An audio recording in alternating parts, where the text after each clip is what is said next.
శిడం శంభు గారు మరణించి 8 సంవత్సరాలు కాబోతుంది. నిజంగా చాలా బాధాకరమైనటువంటి విషయం. ఆదివాసీ ఉద్యమ నాయకులలో మొదటి తరం ఉద్యమ నాయకుడు.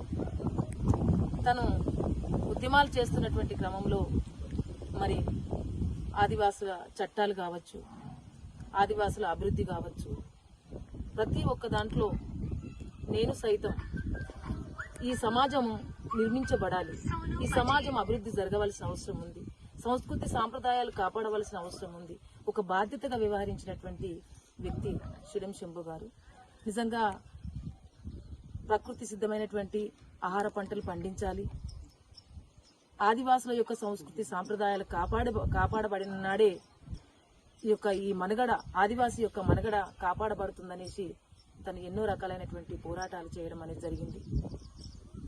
ఆ రోజు 2008లో కూడా మరి డిఎస్సి పడినప్పుడు ఉద్యోగ అవకాశాలు పెద్ద ఎత్తున ఆదివాసులకే దక్కాలి అనేసి మరి పెద్ద ఎత్తున పోరాటం సలిపినటువంటి నాయకుడు మరి శిడం శంభు గారు.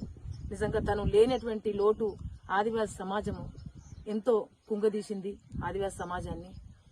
అలాంటి వ్యక్తి లేడు, మాలో లేడు అనుకోవడానికి కూడా చాలా బాధగా ఉంది మాకు.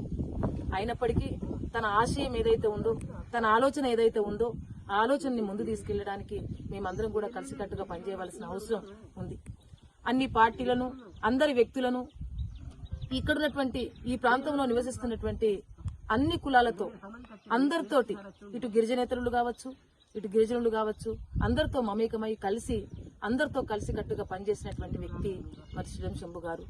అలాంటి వ్యక్తి మరి మా మధ్యన లేకపోవడం, అయినా తన యొక్క ఆశయాలను ముందు తీసుకెళ్లడానికి మేమందరూ తప్పకుండా కలిసికట్టుగా పనిచేయవలసిన అవసరం, బాధ్యత మాపై ఉందనేసి తెలియజేస్తూ, తప్పకుండా తన ఆశయ సాధన కొరకు తను చేస్తున్నటువంటి పనులను గుండెల్లో గుర్తుంచుకొని మరి పనిచేయడానికి మేము తప్పకుండా ముందుకెళ్తామనేసి ఈ సందర్భంగా తెలియజేస్తూ, శిడం శంభు గారికి జోహార్, శిడం శంభు జోహార్, శిడం శంభు.